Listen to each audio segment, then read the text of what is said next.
Halo semuanya, selamat datang di segmen analisa. Kembali kita update terkait dengan statement terbaru dari kuasa hukumnya Agus Salim. Ini ada statement dari Farhad Abbas yang merasa kalau aku tangkap di sini dia kecewa gitu ya, ngerasa kayak tidak mendapatkan perlakuan yang sama gitu atas reaksi bertemunya Novi Densu dengan Menteri Sosial di kantor Kemensos kemarin. Dia mengatakan bahwa kok malah mereka itu ketemunya bareng gitu. Bahkan dari Menteri Sosial tidak dengan malu-malu lagi, justru malah memuji dan mengapresiasi Densu dan juga Novi. Farhad kelihatan kesal di sini. Bahkan dia mengatakan waktu kami ke dinas sosial yang lalu, yang mana juga Novi sempat ke dinas sosial, Farhad ini curhat katanya. Waktu kami ke Dinsos saja cuma ditemui sama direkturnya yang nggak komunikatif itu. Padahal kalau kita lihat juga waktu Novi ke Dinsos ya saat itu, ternyata kan itu Kemensos, ini bukan Dinsos ya, kayaknya Kemensos ya. Itu mereka kan disambut di ruangan yang lebih proper dengan tim yang lebih banyak dari pihak internal mereka. Nah, coba kita dengarkan. Kenapa Farhad kayak ngerasanya sebagian orang menganggap ini adalah sebuah kayak iri gitu. Pasti semua itu ada penyebab dan juga akibatnya. Kita bahas dari statementnya Farhad Abbas berikut ini. Ya, jadi kami agak protes. Oke. Kenapa menteri menerima secara bersamaan baik Denny Sumargo, Novi, dan orang-orang yang kita laporkan di situ. Oke, agak protes katanya dengan hal tersebut. Kenapa mereka semua diterima bersamaan? Tapi sebenarnya gini ya, waktu aku lihat wawancaranya Densu, waktu ditanya sama wartawan, wah, Bang Densu ini bareng sama Novi nggak? Oh, saya nggak tahu. Saya pikir cuma saya sendiri aja. Jadi dari situ aja Densu nggak tahu kalau ada Novi di sana. Itu yang pertama. Yang kedua, nggak usah khawatir, Bang Farhad dari timnya Menteri Sosial juga sudah mengatakan bahwa iya, kami akan berkomunikasi dengan Mas Agus. Kalau perlu nanti kami datangi deh rumahnya kalau dia nggak bisa gitu ke sini. Itu sedang dilakukan komunikasi. Nggak usah khawatir kok. Dari pemerintah kayaknya kami dengarkan dari kedua belah pihak. Tetapi harus diingat nih, kalau aku tangkap semua ini, kalau nanti pada akhirnya uang donasi tersebut diserahkan, diatur oleh Kemensos, Farhad sudah bisa mencium aroma bahwa Agus tidak akan mendapatkan uang 1,5 miliar tersebut. Artinya dia hanya mendapatkan kayaknya sekitar mungkin hanya 400 atau 500 juta karena fokus untuk pengobatan doang. Sisanya itu akan diberikan ke orang lain yang lebih membutuhkan. Farhad sudah menyadari karena kan dia ahli hukum, jadi sudah bisa melihat pasal-pasal yang sudah kita bahas di video sebelumnya, teman-teman. Harusnya Agus saja waktu itu diterima sama direkturnya, direktur yang tidak komunikatif. Direktur yang tidak komunikatif. Nah, kalau kalian masih ingat waktu kita bahas itu kan ya, karena aku sempat ngomong tuh di salah satu bagian analisanya bahwa Pak Direkturnya aja kayaknya kelihatan banget ngerasa nggak nyaman gitu loh. Waktu ada Farhad, ada Agus dan sebagainya datang ke sana. Kelihatan banget body language dari Pak Direktur nggak nyaman. Dan ternyata Farhad pun mengakui dengan kata-kata adalah tidak komunikatif. Biasanya sih begitu ya, kalau orang itu tidak nyaman dengan lawan bicara, mereka bukan tidak komunikatif, aslinya mungkin komunikatif, tapi karena nggak nyaman, ya tidak bisa menyampaikan hal-hal yang seharusnya dilakukan oleh orang yang nyaman pada saat bertemu dengan orang baru seperti itu. Yang tadi saya lihat ada nongol direkturnya gitu. Ya, ada apa? Ada apa? Dan anehnya kok Pak Menteri langsung merubah kalimatnya seolah-olah memuji Densu gitu. Wah, ini yang paling Padahal panas nih. Bagi kami Densu ini adalah orang yang berubah-ubah dan membuat suasana semakin memanas. Karena dia menyatakan uang itu akan dibagi-bagikan untuk bencana alam dan lain sebagainya. Oke, apakah Densu ini yang memanas-manasi kasus ini semakin melebar? Aku rasa kita harus fair. Kita lihat flashback balik dulu ya. Waktu Novi dan Agus bertemu di podcastnya Densu yang terakhir kali, itu kan mereka akhirnya sudah sepakat uangnya ditaruh di yayasan atau dikelola. Tetapi pada saat Densu pergi liburan sekaligus operasi kantung matanya di Korea Selatan, tiba-tiba Agus punya tim kuasa hukum dan melaporkan Novi dengan pasal adalah pencemaran nama baik. Justru siapa yang manas-manasin di situ? Nah, terkait dengan statement bahwa katanya Densu bilang bahwa berpikir, ada menawari bahwa uang dari donasi ini akan disalurkan ke tempat yang lain, misalnya orang yang lebih membutuhkan atau korban bencana alam, itu kan sebuah pertanyaan menjawab dari kegelisahan donatur yang bilang bahwa ini gimana nih kok konfliknya makin panjang lebar. Kan Densu bilang begini, gimana kalau seandainya uang donatur tersebut kita alihkan yang ke lain, dan kalau ada donatur yang keberatan, buktikan aja bukti transfernya, kirim ke saya, nanti saya akan ganti pakai uang pribadi. Tapi saya nggak mau ini melanggar hukum. Kalau ini tidak melanggar hukum, kan ada klausanya adalah kalau tidak melanggar hukum. Dan Farhad pun juga banyak kan menggunakan kata-kata kiasan, bahkan yang bersayap. Jadi menurut aku sih ya fair lah ya. Dan yang ngebuat panas kayaknya bukan cuma dari Densu kalau dari sudut pandangnya masyarakat, tapi mungkin dari timnya Agus juga ngebuat panas sih sebenarnya. Ya, ya kenapa nggak diserahkan aja uangnya sekalian di situ? Buat apa di tangan mereka juga gitu? Dan Menteri Sosial harus bisa membedakan mana uang yang masuk ke rekening yayasan dan mana uang yang masuk ke rekening pribadi.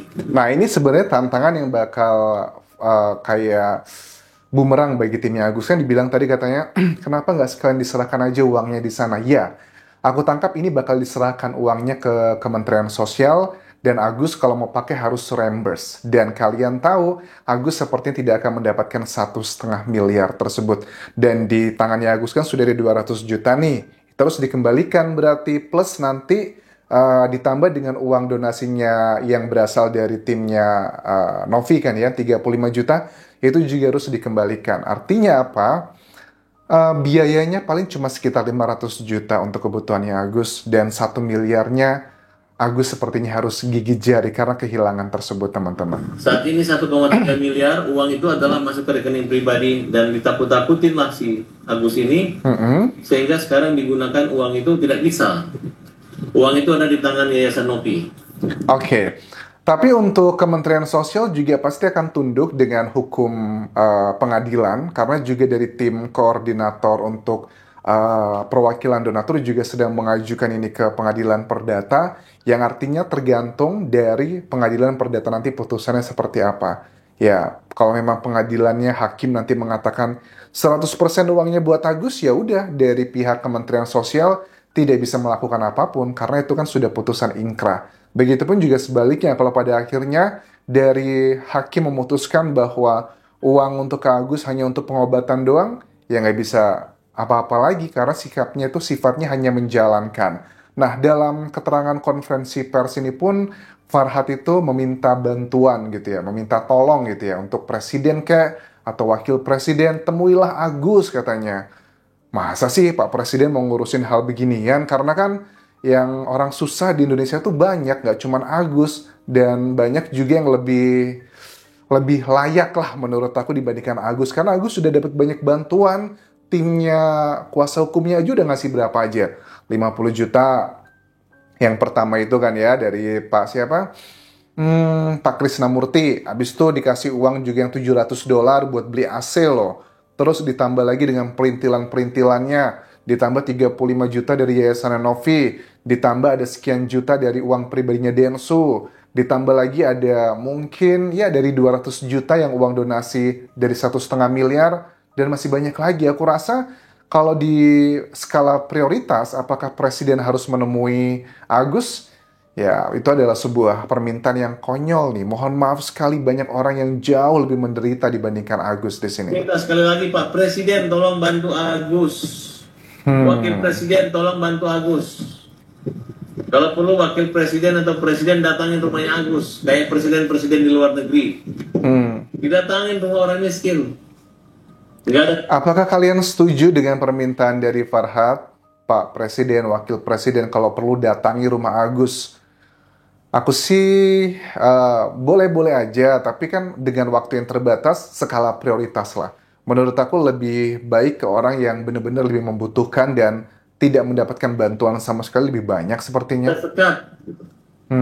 Karena bagaimana kita bisa membangun negara ini, menaikkan gaji guru, menaikkan gaji segala pegawai negeri, kalau masih orang buta ditelantarkan, orang buta diombang-ambingkan, dia antri ke kantor polisi, dia jalan jalur biasa dengan fasilitas yang memadai, diperiksa di kantor polisi sebagai manusia biasanya, duduk kayak orang normal, tanpa mempertimbangkan bahwa dia adalah orang disabilitas. Ya, sebenarnya banyak yang komentar gini, makanya Gus udah tahu lagi sakit ngapain sih bolak-balik ke kantor polisi, harusnya ke rumah sakit aja. Ya itu kan karena egonya, ya mungkin aja Agus ya yang ngerasa bahwa harga diriku itu sudah tercabik-cabik oleh Novi, makanya dilaporkan. Ya menurut aku sekali lagi itu adalah konsekuensi Agus dari perbuatannya kamu yang mentransfer uang ke hal-hal yang tidak seharusnya pada saat Novi itu dalam tanda kutip marah dengan menunjukkannya ke followersnya sebagai bentuk tanggung jawab. Aku rasa itu adalah konsekuensi gitu ya, samalah kayak kita dimarahin mungkin ya, ibarat kata entah ini relevan atau enggak, dimarahin sama orang tua karena kita melakukan kesalahan, kemudian ya mak kan ngomel-ngomel gitu biasanya kan ya. Ya kan bukan berarti kita bilang udah minta maaf kok masih diomel-omelin aja. Ya itu konsekuensinya. Sama juga yang dalam tanda kutip mungkin yang dilakukan Novi, dia ngerasa dibohongin, ngerasa kecewa, ngerasa sakit hati, udah bekerja keras luar biasa sedemikian rupa, tapi malah dibegitukan. Ya anggap aja Novi itu awal-awal adalah emak-emak dalam tanda kutip yang ngomel-ngomel, ya itu adalah konsekuensinya, bukan dilawan balik malah, Mbak Novi ini kita kan udah minta maaf, kenapa masih A, B, C, dan D? Ya nggak kelar-kelar juga masalah itu ya. Karena mungkin pride-nya tinggi banget ya gitu. Di rumah sakit juga antri. Karena rumah sakitnya buta semua orang. Ya, ini juga aneh. Orang ngantri di rumah sakit aja protes gitu loh. Kayaknya yang ngantri tuh banyak banget loh Pak Farhad. Jangankan di rumah sakit, kita mau makan aja, ngantri juga kalau di restoran yang banyak favoritnya.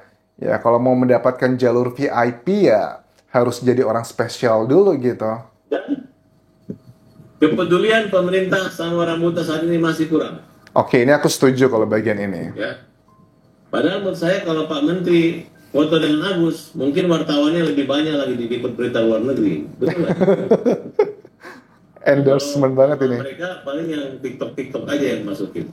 Bahkan dilarang wartawan. Karena haknya juga, penyiarannya hanya maunya ke podcastnya Oknum. Kontentor.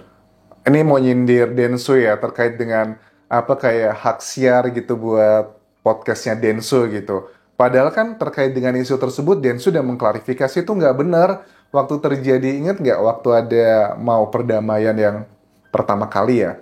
Tapi kan gara-gara si Farhad katanya mau ikut, akhirnya Novinya nggak mau gitu kan ya.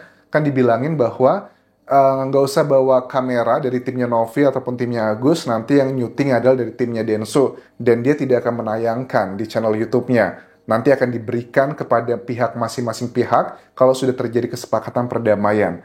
Tapi kan justru ini menurut Densu malah dipelintir-pelintir. Dibilangnya dia mau yang mendominasi gitu ya. Inilah drama-drama yang tidak bisa dipungkiri, memberikan warna-warni dari kasusnya Agus yang malah semakin melenceng dari tujuan utama, yaitu adalah untuk pengobatan Agus ya. Farhad pun juga kan sempat mengatakan bahwa ya pokoknya kalau memang mereka melanggar hukum, lebih baik uangnya Agus disita, silakan aja. Yang penting mereka masuk penjara gitu. Nah, ini udah salah niatnya menurut aku. Bukankah kuasa hukum itu menginginkan yang terbaik buat kliennya?